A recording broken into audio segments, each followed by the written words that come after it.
लेकिन एक बड़ी खबर, गोटाबाया राजपक्षे और भाइयों की वजह से श्रीलंका कंगाल हुआ।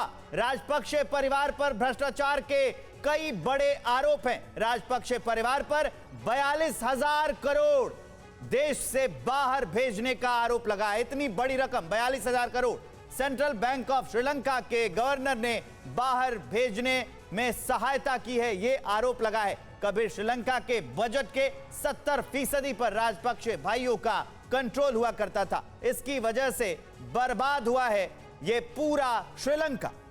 और क्योंकि विवेक आप जिक्र कर रहे हैं कैसे ये जो भ्रष्टाचार है ये फैलता गया, कैसे वो जो परिवारवाद है वो इसकी जड़ें खोदता गया, राजपक्षे राज कैसे चलता रहा, परिवार की सरकार कैसे चलती रही, वो आपको बता देते हैं। सबसे पहले राष्ट्रपति के पद पर काबिज गोटाबाया राजपक्षे, उसके बाद प्रधानमंत्री, पूर्व प्रधानमंत्री के भाई महिंदा राजपक्षे, इसके साथ ही सिंचाई मंत्री उनके भाई चमल राजपक्षे। ये आप फैमिली ट्री देखिए और ये देखिए कैसे सत्ता पे काबिज ये पूरा परिवार जो आज श्रीलंका की इस हालत की वजह बताया जा रहा है।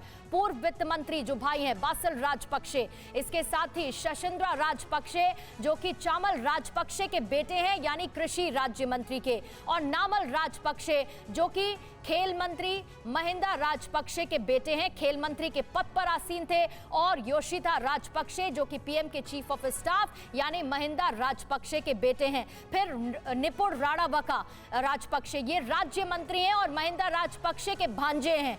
तो इसी तरीके से ये परिवार मिलके सरकार चलाता रहा और श्रीलंका को इस हालत पर लाकर आज इस परिवार ने छोड़ दिया है कि श्रीलंका कंगाल नजर आ रहा है। तो देखिए, इस फैमिली ट्री से आप समझ पा रहे होंगे कि आखिर राजपक्षे परिवार का कैसे श्रीलंका की सियासत पर कब्जा था। कोई राष्ट्रपति, कोई प्रधानमंत्री, तो किसी के पास अहम मंत्रालय थे। आप देखिए, इंफॉर्मेशन वॉल पर कुछ जरूरी जानकारी आपको हम देने वाले हैं कि आखिर परिवारवाद ने कैसे कंगाल कर दिया श्रीलंका को। देखिए, एक एक करके सारी डिटेल्स आपके सामने रखेंगे। शुरुआत में लिट्टे विरोधी अभियान के लिए चीन से सबसे पहले कर्ज लिया गया। श्रीलंका की शुरुआत यहां से हुई जिसने आज श्रीलंका को डुबो दिया है। ड्रैगन यानी कि चीन से कड़ी शर्तों पर लगातार लोन श्रीलंका लेता रहा, बिना यह सोचे कि ये लोन क्यों दे रहा है चीन, आखिर क्या होगा इसका आने वाले समय में अंजाम। लोन के पैसों से राजपक्षे भाइयों ने करप्शन किया, भ्रष्टाचार किया, सभी ने मिलकर के किया। राजपक्षे परिवार के एक सदस्य ने, क्योंकि सबके पास अहम मंत्रालय थे, कोई राष्ट्रपति तो कोई प्रधानमंत्री, भ्रष्टाचार से ध्यान हटाने के लिए टैक्स में छूट दी गई। और टैक्स में छूट देने की वजह से ही बताया जा रहा था कि राजपक्षे परिवार जो है वो लगातार सत्ता पर आसीन हो रहा था। कर्ज का बोझ बढ़ता गया तो गलत फैसले लिए गए, जो राजनीतिक फैसले थे वो गलत लिए गए और इसलिए श्रीलंका आज बर्बाद हो गया है। कुर्सी पाने के लिए इकोनॉमी दांव पर लगा दी गई राजपक्षे परिवार की ओर से। ये पूरा परिवारवाद और उसके बाद जो गलत नीतियां थी सरकार की, उसने कैसे डुबो दिया श्रीलंका को। अब देखिए, आपको कुछ और हम डिटेल्स शेयर करने वाले हैं बिग वॉल पर। राजपक्षे परिवार और भ्रष्टाचार की जड़।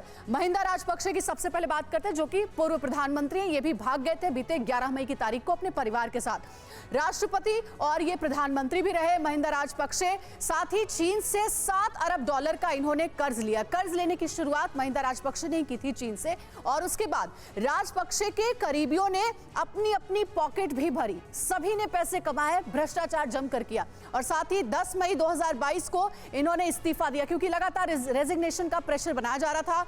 महिंदा राजपक्षे के छोटे भाई हैं गोटाबाया राजपक्षे, और आपको बता दें कि गोटाबाया राजपक्षे ही अभी वर्तमान में राष्ट्रपति हैं। हालांकि 13 तारीख को कहा जा रहा है कि इस्तीफा दे देंगे। 2019 में देश के ये राष्ट्रपति बने, अभी श्रीलंका छोड़ करके भाग गए हैं। टैक्स में कटौती जैसे बड़े फैसले गोटाबाया राजपक्षे ने लिए।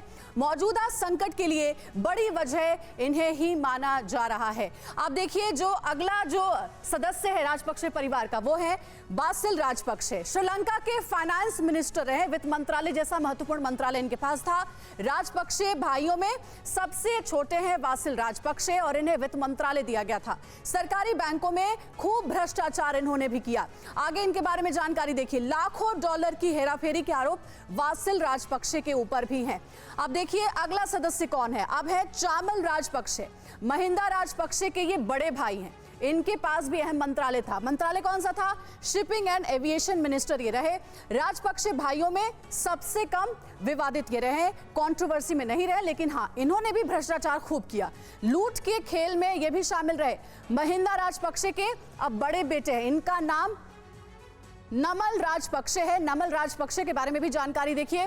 24 साल की उम्र में ये सांसद बन गए और उसके बाद इन्हें भी अहम जिम्मेदारी दी गई। खेल और युवा मंत्रालय इन्होंने संभाला और जम करके करप्शन इन्होंने भी किया। यहां तक कि मनी लॉन्ड्रिंग के भी आरोप लगे थे नमल राजपक्षे के ऊपर और एक एक करके परिवार का सभी सदस्य जमकर भ्रष्टाचार कर रहा था, बिना ये सोचे समीर कि आगे आने वाले समय में श्रीलंका की बर्बादी की ये शुरुआत है। बिल्कुल सही बात है अंजलि, और अब देखिए अंजाम श्रीलंका का हमारे सामने है। रविंदर सचदेवा जी हमारे साथ मौजूद हैं। रविंदर जी, क्या वाकई ये माना जाए कि परिवारवाद ने दरअसल श्रीलंका का बंटा धार कर दिया? हमारे देश में भी हम प्रधानमंत्री नरेंद्र मोदी को अक्सर सुनते हैं राजनीति में जो परिवारवाद है उस पर हमला बोलते हुए, उसे घातक बताते हुए। क्या परिवारवाद ने बंटा धार किया है श्रीलंका की अर्थव्यवस्था का, पूरे देश का एक तरह से? देखिए, परिवारवाद जो कि करप्ट था जी, उसने बर्बाद किया है श्रीलंका को। हो सकता है परिवारवाद हो, बहुत देशों में होता है, शायद परिवार चल रहा है, अगर अच्छा देश चलाए तो ठीक है। ये परिवारवाद था जिसने करप्शन करी और बर्बादी हुई। और 2-3 पॉइंट्स मैं कहूंगा जी। देखिए, बात ये बार बार कही जा रही कि चाइना ने बर्बाद कर दिया, चाइना ने बर्बाद कर दिया लोन देके। नहीं, गलत है। श्रीलंका का टोटल एक्सटर्नल लोन $50 बिलियन है। उस 50 बिलियन में से चाइना का जो लोन है मात्र 10% है। बाकी 90% जो लोन है श्रीलंका का वो दूसरे देशों को है, प्राइवेट इन्वेस्टर्स को है, और उनसे भी उन्होंने हायर इंटरेस्ट रेट पे लोन लिए हुए हैं। तो यस, बात यह कि चाइना ने आर्म ट्विस्टिंग करी। नहीं रविंदर जी, वो सारी बातें हैं। लोन एक बड़ी वजह है, चाइना एक बड़ी वजह, लेकिन परिवारवाद की क्योंकि पूरी सीरीज हमने दिखाई किस तरह से राजपक्षे परिवार का एकाधिकार था। ये परिवार ही फैसला कर रहा था कि श्रीलंका किस दिशा में जाएगा, कैसे जाएगा। हाँ, तो ये एक क्या बड़ी वजह बना? एब्सोल्युटली। और ये एक वजह इसलिए और बना कि देखिए, परिवार का जो मुखिया था महिंदा, ओके, और गोताबाया छोटे पर महिंदा राजपक्षे, राइट। तो जितने भी सारे मंत्री थे सब उसको बॉस मानते थे। वो जो कह रहा है आंखें बंद करके बिलीव करते थे। तो परिवारवाद का ये नुकसान है ना कि आपको आपके जो एडवाइजर्स हैं ढंग की एडवाइस नहीं देंगे। जो आप कह रहे हैं आपकी बात माने जाएंगे, वो भी बहती गंगा में करप्शन में हाथ धोते जाएंगे। सवाल यहाँ पर यह भी उठता है अशोक जी कि क्या जनता की सूझबूझ पर भी एक बड़ा सवाल है? क्या शुरुआत में टैक्स में छूट दी गई और श्रीलंका की जनता को लगा कि इससे बेहतर सरकार हो ही नहीं सकती है, लेकिन उसके बाद क्या हुआ? करप्शन पे करप्शन, पूरा परिवार मिलकर के पैसे खाता रहा और श्रीलंका को आज बर्बाद कर दिया। और आज हालात ऐसे हैं कि श्रीलंका की जनता सड़कों पर है। जनता की सूझबूझ पर भी निर्भर करता है कि सोच समझ करके फैसला करे, नेता का चुनाव करे।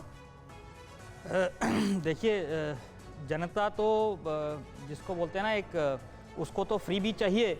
ये तो एक नॉर्मल ह्यूमन टेंडेंसी है, एक मानवीय स्वभाव है कि वो उस नेता की ओर आकर्षित होती है जो उनको अधिक से अधिक लुभावने वादे करे चुनाव से पहले।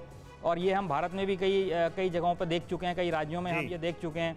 और परंतु देखना जनता को ये चाहिए कि जो वादे नेता कर रहे हैं वो सस्टेनेबल हैं कि नहीं है वास्तव में।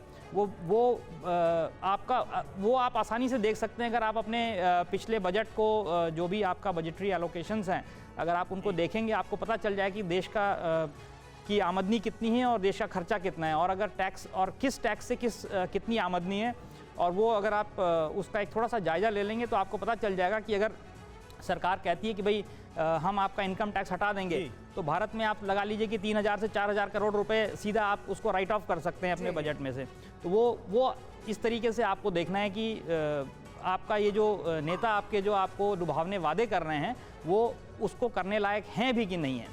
तो हमारे साथ प्रोफेसर निनाद सेठ भी है। निनाद सर, आप 3 वजहों में से, मतलब भ्रष्टाचार, मुफ्त में चीजें देना, सरकार की गलत नीतियां, इन तीनों में से सबसे ज्यादा और बड़ी वजह किसको मानते हैं श्रीलंका के बर्बाद होने में?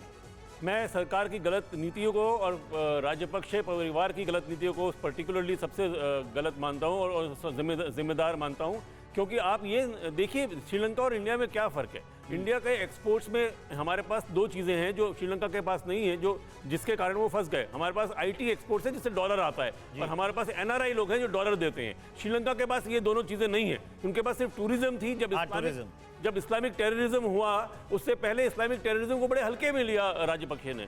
जब चाइना सस्ते में लोन दे रहा था तो उन्होंने फाइन प्रिंट पढ़ी नहीं या जानबूझ के नहीं पढ़ी, जहां उन्होंने साफ लिखा था कि अगर आप लोन नहीं देंगे तो जो हम आपका पोर्ट ले लेंगे। तो ऐसा नहीं है कि उनको और जब जीएसटी उन्होंने कम किया, 25% कम किया ओवरनाइट, तो थियरी में इकोनॉमिक्स में कहते हैं कि अगर आप टैक्स कम करते हैं तो ज़्यादा लोग टैक्स देते हैं क्योंकि वो दे सकते हैं, पर उसके लिए इकोनॉमिक ग्रोथ चाहिए होता है। इकोनॉमिक ग्रोथ के बिना ना टैक्स आ रहा है ना इकोनॉमिक ग्रो हो रही है। तो हर तरह से अब जो श्रीलंका फंसी है वो राजपक्षे फैमिली के गलत चॉइसेस के कारण फंसी है। और आपकी एंकर ने एक बहुत अहम सवाल उठाया था कि क्या वहाँ की जनता नहीं जिम्मेदार है? जनता बिल्कुल जिम्मेदार है। इन लोगों ने टेररिज्म कहते हैं ख़त्म किया, टीटीई का तो बड़े पॉपुलर हो गए थे, नेशनलिस्ट हो गए थे, पर उन्होंने ये नहीं देखा, जनता ने ये नहीं देखा कि अगर आप एक भेड़ की तरह जाएंगे तो भेड़ का तो भेड़ शीप गेट स्लॉटर्ड, उनका हालत यही होता है। बिल्कुल निनाद जी, यानी कुल मिलाकर लोक लुभावन वादों में सिर्फ फंसना जनता का काम नहीं है, बल्कि अपनी समझ, अपने विवेक का इस्तेमाल करना भी जरूरी है। अगर किया होता तो शायद ये हालत श्रीलंका की ना होती।